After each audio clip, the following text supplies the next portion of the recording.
Have you ever came across an online store where suddenly a surprise pop-up appears with a special offer, 50% off only for today, and you feel like taking this offer because you're not gonna get this offer anymore, right? This offer is called one-time offer.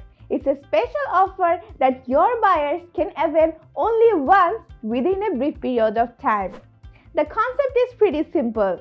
You have to make an irresistible offer that your buyers cannot refuse. It can be a special discount, a coupon, or even a bundle that your buyers can avail only for a limited time. This can create an instant FOMO, which is a very good way to trigger more sales. Now, a one-time offer only works if you use it in the right place to the right customer. You cannot offer somebody discount on a product that he might not be interested in. So you need to have a proper plan of one-time offers and who you want to target with it. Now, there are many ways to use one-time offers, but it depends on your niche, product type, and your target audience.